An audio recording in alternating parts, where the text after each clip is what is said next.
Fala galera, bom estar com vocês mais uma vez e hoje vocês estão vendo que eu estou não apenas num cenário diferente, mas com alguém aqui também diferenciado. Estrelas, bem-vindo ao Estrelas. Estrelas.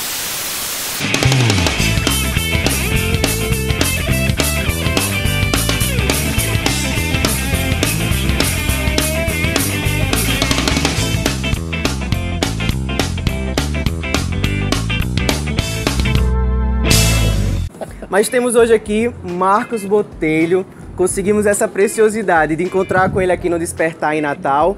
E ele aceitou conversar com a gente e a gente hoje quer conversar justamente sobre o diálogo que a gente já tem proposto aqui, mas talvez se aprofundar mais na questão da cultura ligada à cidade mesmo, ao espaço urbano e conversar sobre isso.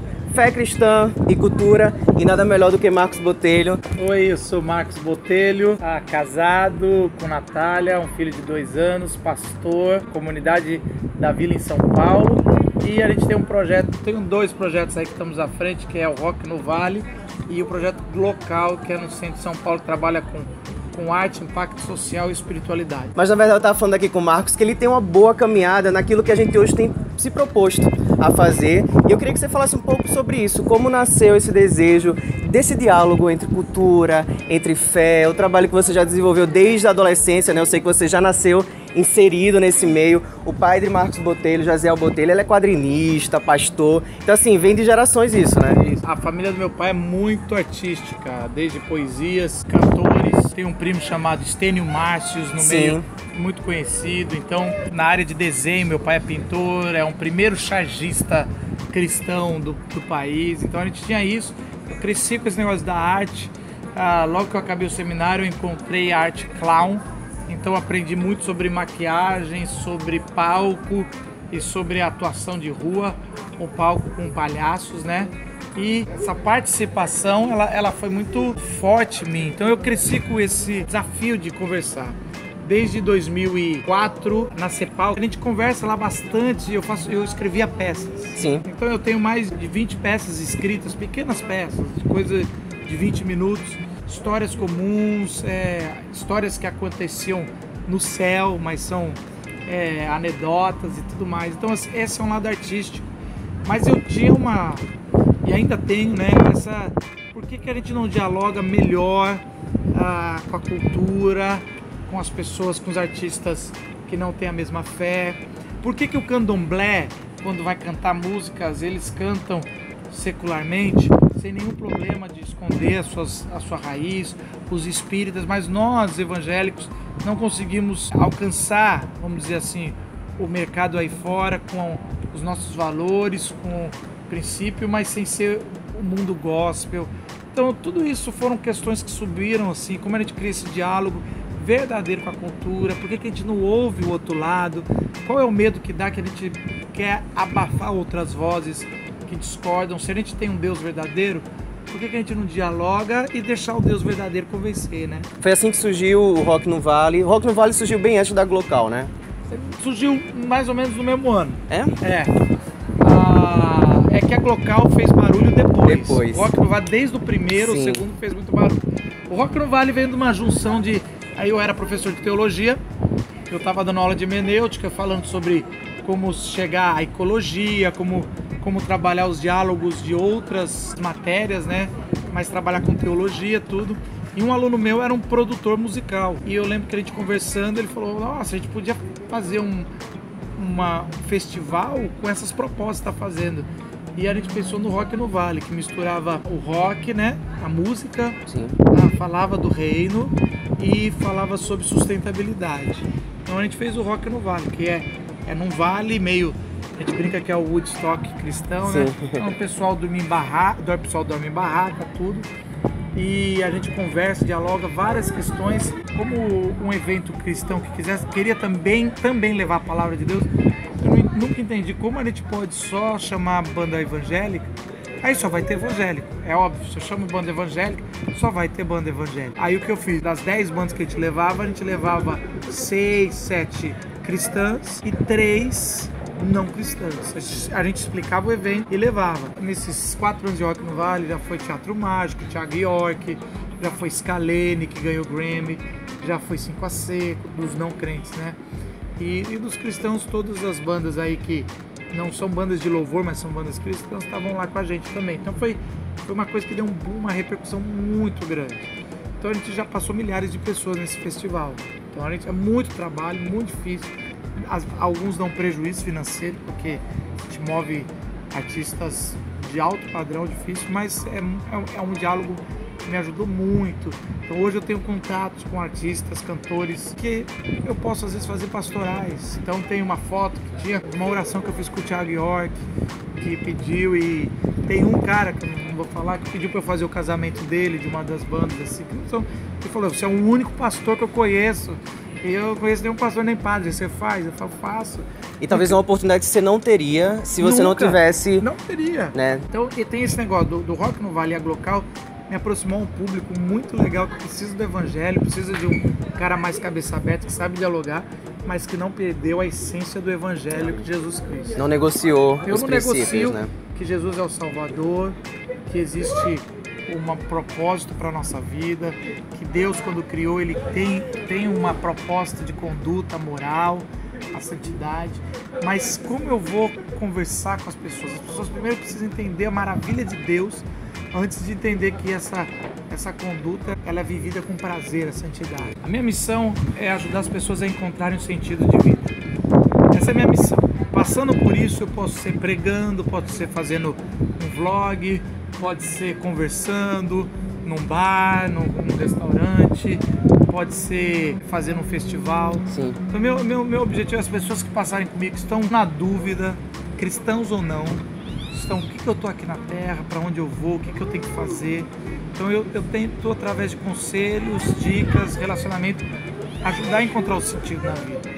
Essa é a minha missão de vida. Como é que a Glocal se encaixa nessa sua missão? A Glocal é um movimento que a gente começou em São Paulo, dentro de um teatro. Toda terça-feira a gente tem lá uma movimentação de conteúdo, de proposta muito interessante, que junta esses três elementos que eu falei para você. O elemento artístico, então a gente convida artistas de todas as áreas.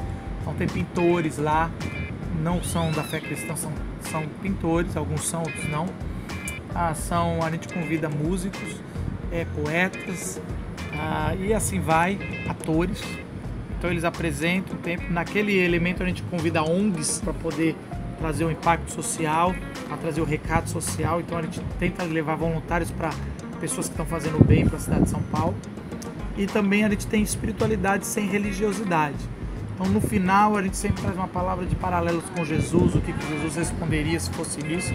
E dentro disso, a gente tem os eixos de discussões. Quando é cinema, a gente traz alguém da área de cinema, a gente trouxe um diretor de cinema, ele falou sobre a violência em Tarantino. Paralelo sobre como é que a Bíblia encara a violência, como os salmos precatórios, né? Sim. Falam de violência. Então, às vezes, tem o salmista falando, Senhor, quebre os dentes dos meus inimigos. Putz, que violência, mano. Isso aqui parece um filme de Tarantino. Então, Salmos que até hoje talvez sejam vistos até como politicamente incorretos, né? Totalmente. E lá a gente fez um paralelo muito legal, porque se você lê, todo mundo conhece o Salmo 23, né? O Senhor é o meu pastor.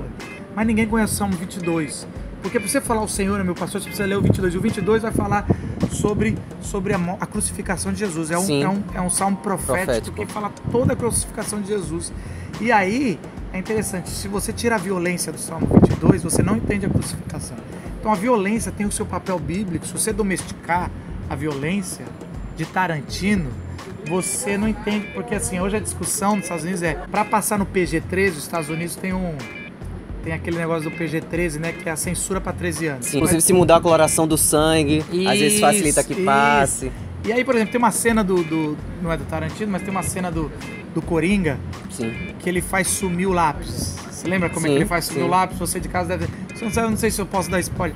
Que no final das contas, não faz tempo que ele põe um lápis assim, ele bate a cabeça do cara e o lápis entra no cérebro do cara. E ele, com um jogo de câmera muito bonito, ele faz aquilo passar para 13 anos. Sim. E a pergunta hoje é, o que vai acontecer com essa geração que tem acesso à violência, mas não tem acesso à consequência da violência? Sim. O sangue.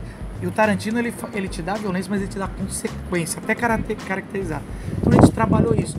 O que acontece com uma geração que vê a cruz, mas não vê a violência da cruz?